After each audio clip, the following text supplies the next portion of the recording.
हेल' लोगोफोर, खुलुमबाय बयनिसिमबो।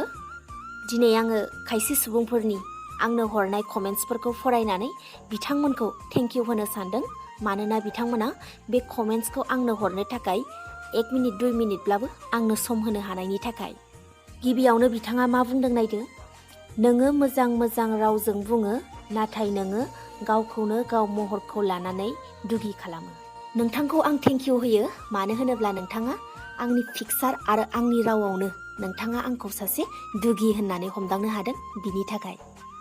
दानिया फैबावदो नैथि कमेन्ट्स। बिथाङा मा बुंहरदों बिथांनिखौ नायदिनि।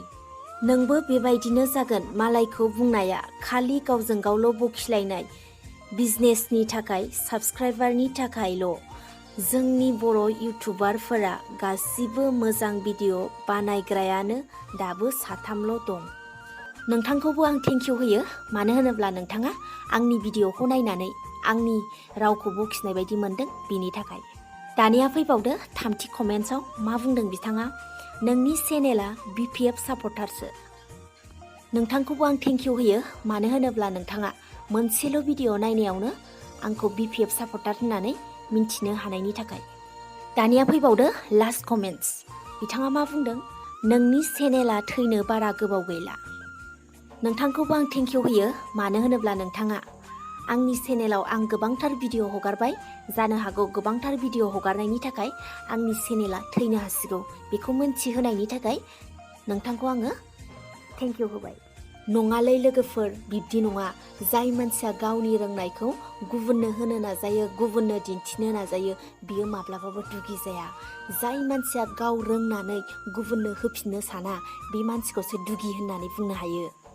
मानसिया गोसो सिङाव जेखौ सानदों, जेखौ मावनो गोसो जादों, बेखौसो दिन्थिनो हायो। खुनु जेबो सानै बुस्थुखौ दिन्थिनो हाया। थिग बिब्दिनो आंबो मेगनजों नुनानै गोसो सिङाव साननाय बाथ्राफोरखौसो नोंथांमोननो फोरमायगासिनो दङ। बे फोरमायनायाबो नोंथांनि थाखाय दुगि जायोब्ला बेयो नोंथांनि खोथासै। आरो जाय बुंदोंमोन बिजनेसनि थाखाय, साबस्क्राइबार बांनायनि थाखायल' बेबायदि भिडिअ' बानायफ्लाबाय थायो आरो बर' इउटुबारफ्रा दाबो 3ल' मोजां दङ। आरे नों मिथिया नामा? मानसिया रावबो रोंनानै फैखायालै। सासेया गुबुन सासेनिफ्राय सोलोंनानैसो रोङो आरो साबसिननिफ्राय हामसिन खालामनो नाजायो। आंबोथ' मोजां इउटुबार जाथारनोसै आं होननानै फैयाखैना आङो। आंबोथ' दा एसेब्लाबो बर'नि गेजेराव गोबां इउटुबारफोर ओंखारबाय। बिसोरनिफ्रायसो आंबो दा लासै लासै सोलोंगासिनोसो दङ। बेखौनो नोंथाङा आंखौ जि बिजनेस मावबाय, माबा साबस्क्राइबार नांगौ, बिनि थाखाय नोंथाङा आंखौ सानबाय आरोना। एसे एनै अनलायलायाबा, एसे एनै हेफाजाब होलायाबा बोरैथो दावगालांनो हानो आरो बर'आलाय। आरो जाय बुंदोंमोन आंखौ BPF सापर्टार, आरे नोंथां, BPF UPPL जों आंहा जेबो खोथा गैया। मोननैबो हान्जानि मानसिफोराथ' बर'फोरसोना। बिसोरनिफ्राय आं जे गियानखौ सोलोंनांगौ दङ, बिनिफ्राय आं ओरैनिफ्रायबाबो लागोन, ओरैनिफ्रायबो लागोन। गियानखौ बांहोनायाव बा बुथुमनानै लानायाव जोङो माबा मोनसे बिथिं बा सोरबा सासेखौ नेवसिनानै गियानखौ मोनफुंजोबनो हाया। सोरबा सासे बिबायारिनिफ्रायबाबो जोङो गियानखौ बुथुमनानै लानांगोन। सासे बिबायारिनावदि बेसेबां दुखु दाहा दं, बेफोरखौ जोङो मोनथिनो हानाय गियान थानांगोन। बिनि थाखायनो जोङो गियान बुथुमना लानायाव सोरखौबा मुगैनाय, सोरखौबा लाजिनाय, बिब्दिजों जोङो गियानखौ मोनफुंजोबनो हाया। आरो जाय बुंदोंमोन आंनि चेनेलखौ थैसिगोन बारा गोबाव गैला, नोङो मा गोसोयै बुंखो आं जेबो मिथिला, नाथाय आंखौ सिगिनानै नोङो जेबो मोना।